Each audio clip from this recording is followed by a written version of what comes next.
Welcome to The Great Retention with Camber Parker, sponsored by the YoPros.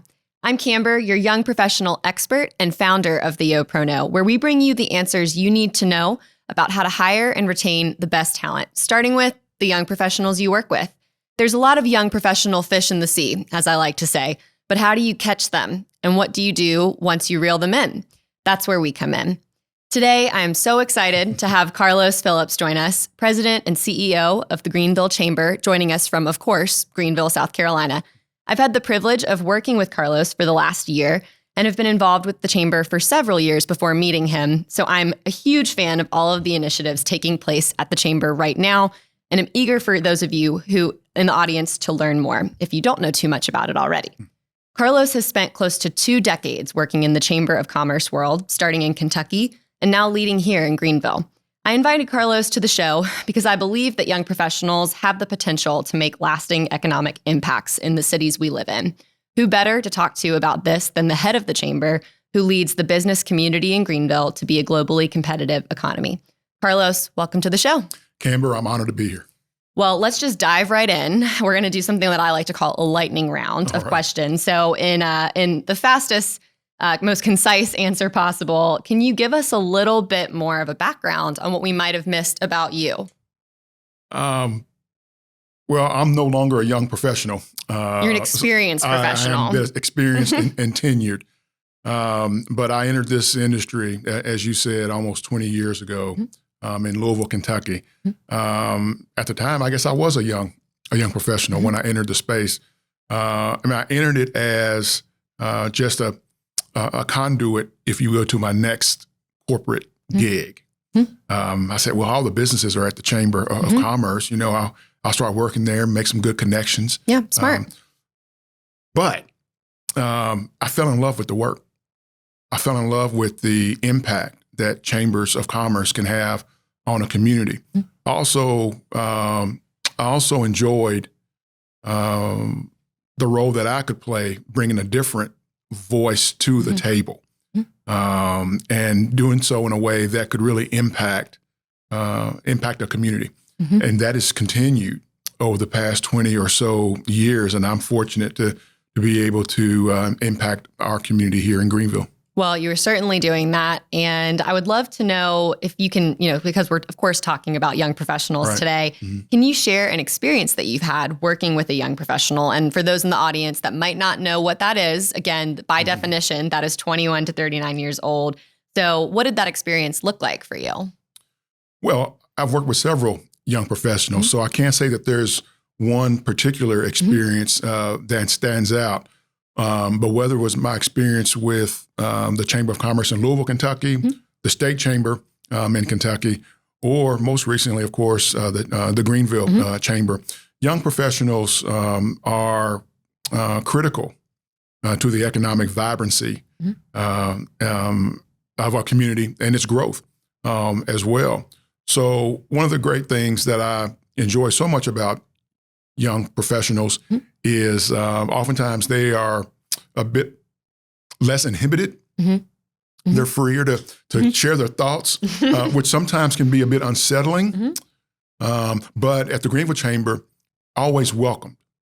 Their perspective is always welcomed. As I said earlier, I'm no longer a young professional, but young professionals, I think, have a unique opportunity to shape, to influence, to build the community that they're going to live in the future. Absolutely. Old folks like myself, we've got more days behind us than we've got ahead of us. And so the decisions we make naturally tend to be about, well, how do I want my remaining days to look? That sense of mortality kicks in. So how do I want my remaining days to look? And those thoughts are often in stark contrast to a younger professional who has many more days ahead than older folks like me and others. So young professionals have an opportunity to say, this is what this community needs to look like. These are the services that need to be provided. This is the infrastructure that is needed. These are the amenities that our community needs because, again, their runway is a lot longer Absolutely. than someone like myself. Right. And we will be around in 40, 50 years. Some of us may still be working at that time, and that we shape the future. And so I think that's a really important point. Yeah. The real opportunity is how do we effectively engage younger professionals? How do we ensure that that there are seats at the table for young professionals? And then how do we encourage, how do we cultivate an environment where young professionals are comfortable sharing their thoughts and their perspectives on things? Because again, while none of us know when our last day will be, one can assume that younger professionals have more than older ones. Right. And it's going to be important that they influence and shape, the future. Absolutely. Well, you've covered a lot of things that we're going to dive more into, but first I want to back it up and talk about what the Chamber is doing right now for young professionals. Yeah. Well, a lot of engagement opportunities for younger professionals. One that stands out most clearly is our Young Professionals program. At its peak, prior to the pandemic, over 700 young professionals were engaged through that program. It's one of our premier leadership development programs at the Greenville Chamber.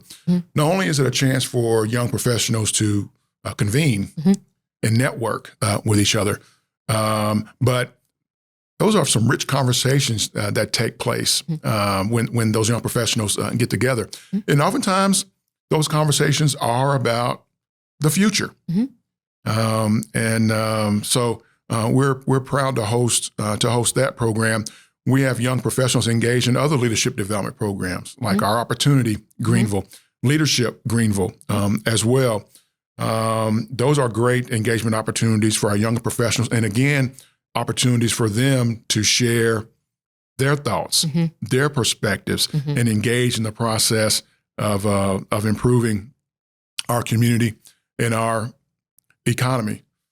We have young professionals on our Board of Advisors, which is a non-governance group at the Chamber. But again, they convene to learn and to influence. We have young professionals on our Board of Directors, which if you look at our Board of Directors, most of our directors are a little older, but we have young professionals there as well. It's a very diverse group of folks that are governing how the Chamber proceeds.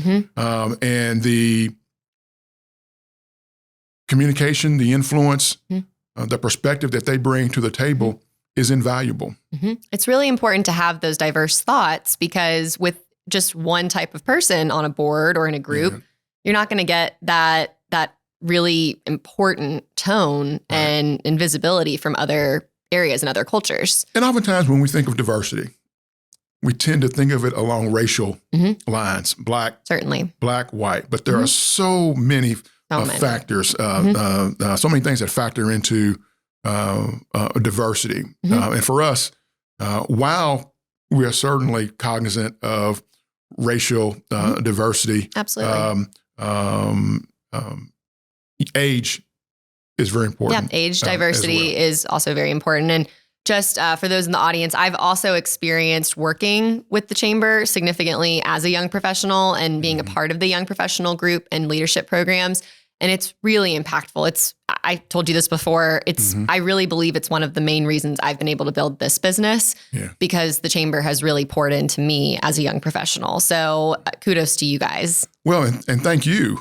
You work with several of the young professionals that we have on our staff. And one of the great things about having young professionals on the staff is they're talented, of course. That's priority number one.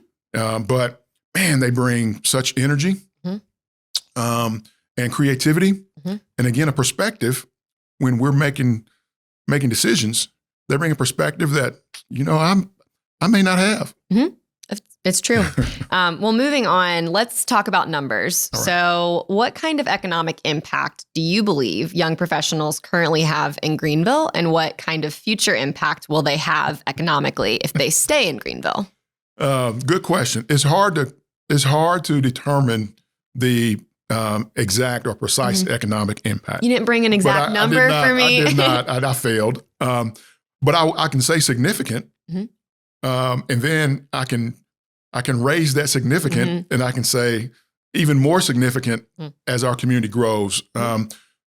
Just in Greenville, our population is projected to grow by 40% in Greenville County over the next 20 years. So based on our current population, that's an additional 250,000 people or so here in Greenville County. And I think we're at a place where we can be more intentional in determining what that 40% looks like.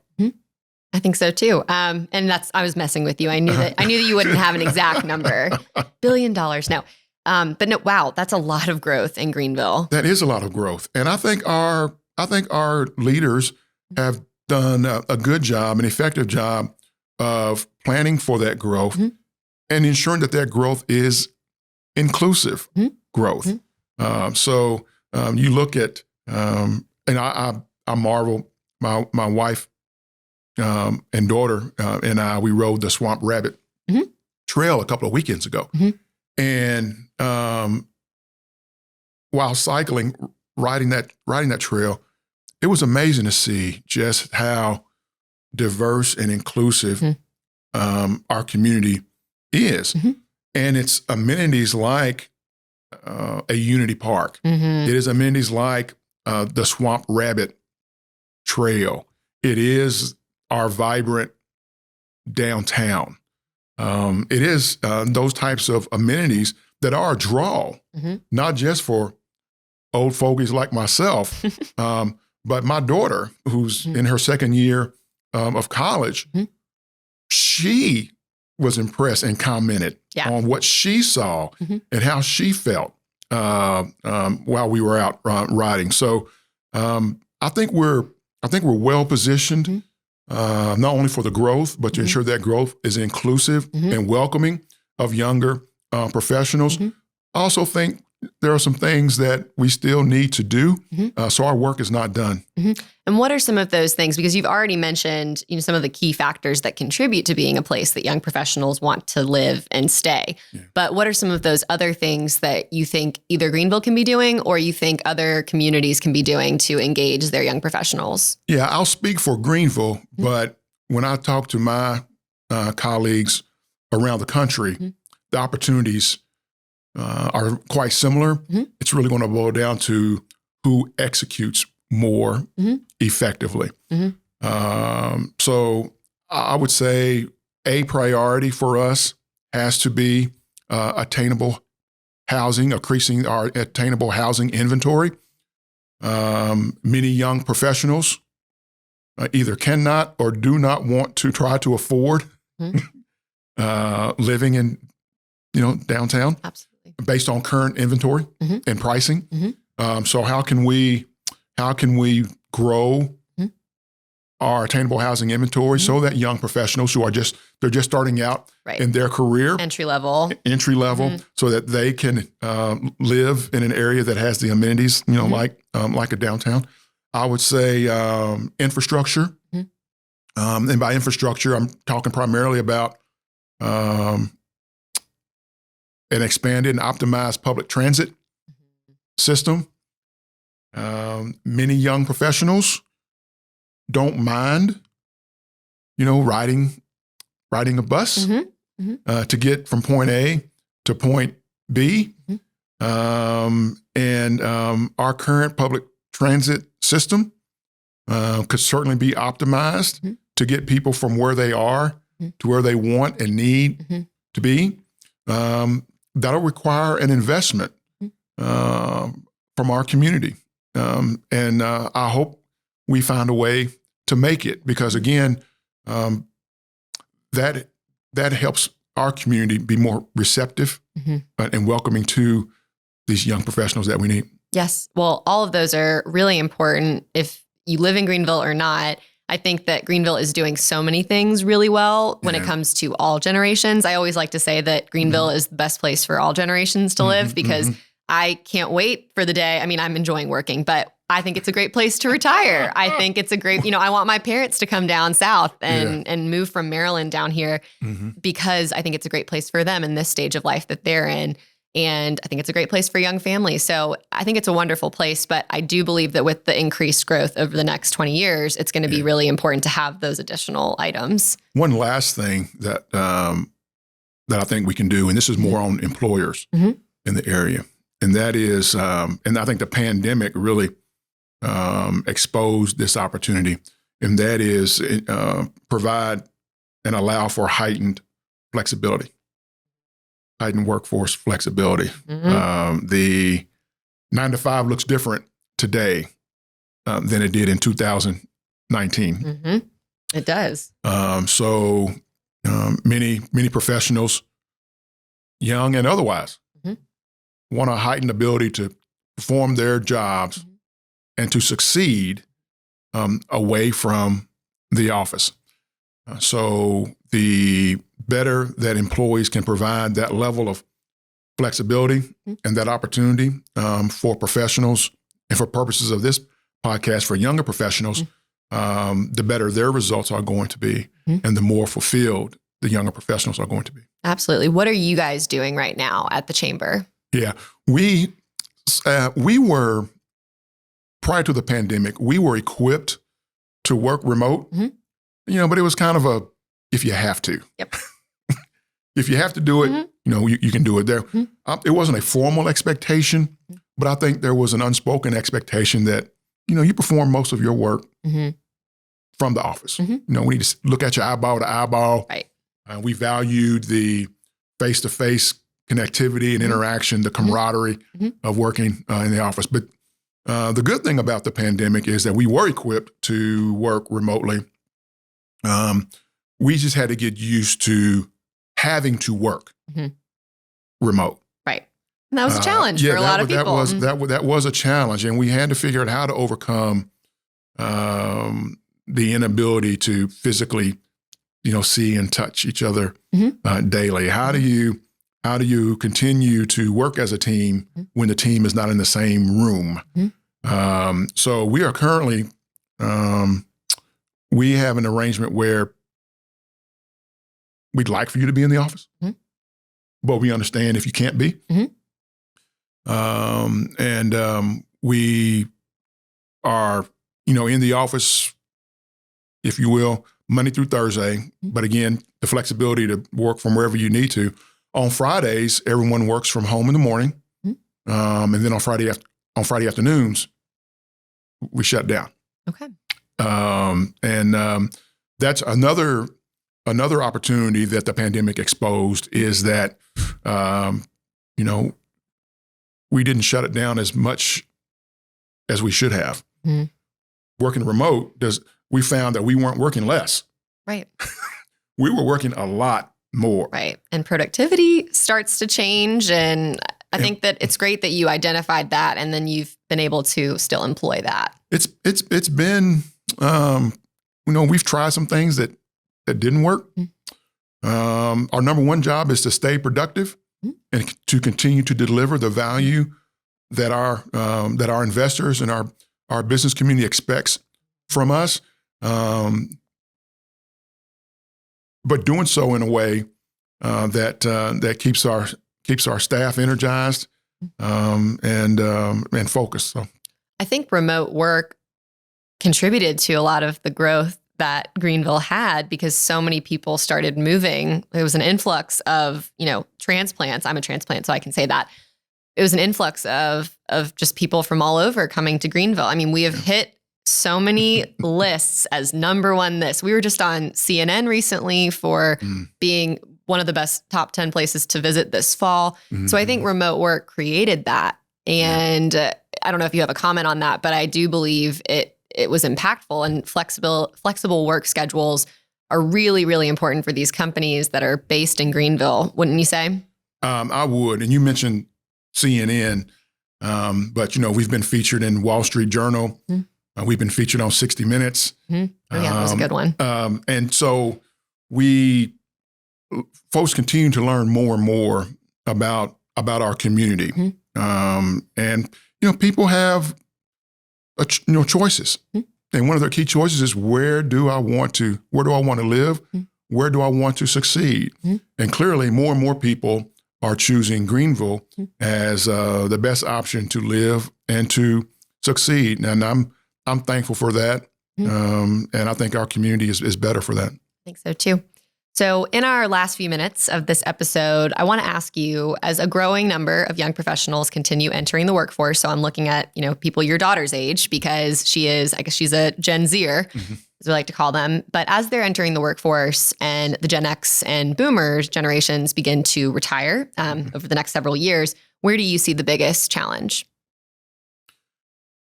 Well, I think we may have, talked about it earlier. How do we continue to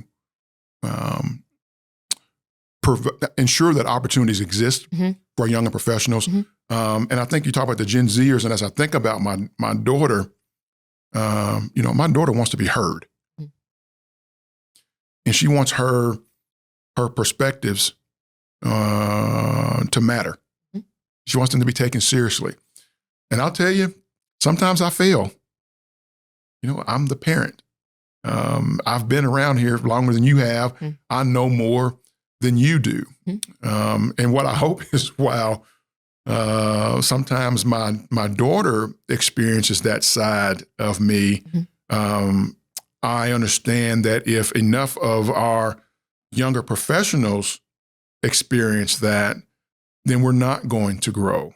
And our growth will not be inclusive of younger professionals. And our community won't achieve the greatness that I think it can.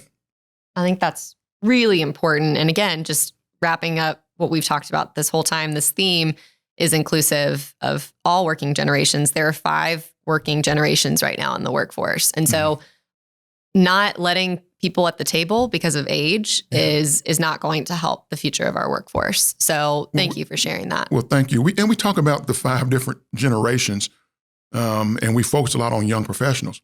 But it really just boils down to respecting people. Period. Best message. If there's nothing else you take away from today, it's so important. We are focused on younger professionals, and that's very important. But we shouldn't be more respectful of young professionals than we are of anyone else. And so that's really our charge. That's really our task, is to be respectful, inclusive, thoughtful, of everyone's opinions. Right. It's just basic human principles, right? That's what we should do, but it's not what everyone does. So final question today, what advice do you have for business owners and leaders in our community and beyond about how to reach these young professionals and how to empower them to become the future leaders of our workforce? Yeah, well, Camber, we've talked about, being respectful, having flexibility in the workplace. But I want to flip the question, or at least craft a response that's more targeted for young professionals. And that message would be, get in the game. So I'm an old football player, and get off the sideline, get in the game, share your thoughts and your perspective, seek opportunities to engage. Because think about it for a minute. Folks who are in positions of influence, they want to remain in positions of influence.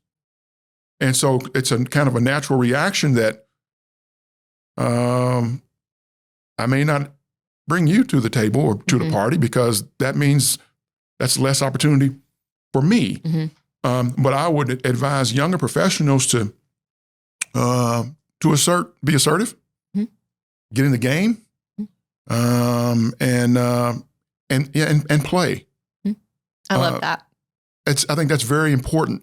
We put a lot of pressure on the older professionals to to usher in younger professionals. And that's So very true. important. That's very important.